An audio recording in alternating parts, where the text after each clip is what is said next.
Saya pun orang kot sini ke. Kira dua sekali. Oh, siapa nak kira dua dengan saya? Siapa suruh nak kira kat saya? Assalamualaikum. Okey, Pak Habak. Saya dah sampai kat Perlis. Sebenarnya saya pergi Kedah tadi.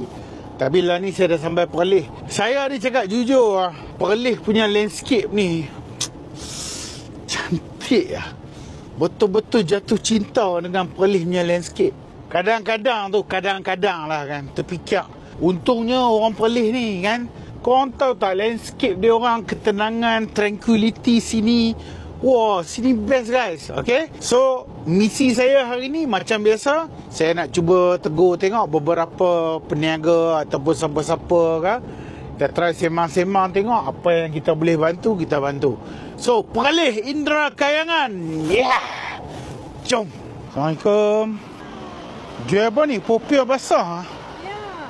Dia kira macam mana ni? 4 biji RM3.5. 4 biji RM3.5. Boleh lah buat satu set tengok bungkus. Lama dah ke puan berniaga sini? Tak berapa lama sangat. Sebab sebelum ni saya ada berniaga depan rumah. Sebelum ni berniaga depan rumah. Selekoh kan? Selekoh apa? Rumah saya dekat ni sikit je tapi dah selekoh. Oh. So kat waktu kata mai lah berniaga depan masjid tu. Ni makan saya tu. Bawa mai duduk sini ya. Takak berniaga kat sini dah berapa lama dah berniaga sini? Oh. Saya baru mula je. Kau nak ke? Macam pula. Ya. Tengoklah TikTok kan. Macam ni ke? TikTok mana pula dah. Macam muka ni juga. Tengok. Silap orang ke. Bagi kak lu, bagi kak. Tak apa. Tak apa, ambil lu. Saya tak jual lah RM20. Tak apalah, ambil dulu dah siap satu. Saya punya buat baru, tak apa.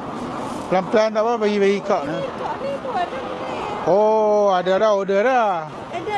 Saya pun main. Saya memang buat. Nak balik dah. Oh, nak balik dah. Niaga daripada Kiopo sama Kiopo ni. Tiga. Berapa ni?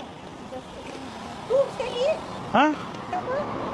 Tak mau macam tu apa ni? Tak ada apa. Tak mau, malu segan lah. Apa dia pula ni? Tak mau. Tak apa. Tak apa. Saya orang kat sini je. Saya pun orang kat sini ke. Kira dua sekali. Oh, siapa nak kira dua dengan saya? Siapa suruh nak kira kat saya? Okey, baik. Tak apalah makan, ambil. Dah buat kena ringgit. Rezeki, jangan ditolong. Okey. Tak apa. Terima kasih nah. Baik, jumpa lagi. Baik. Assalamualaikum.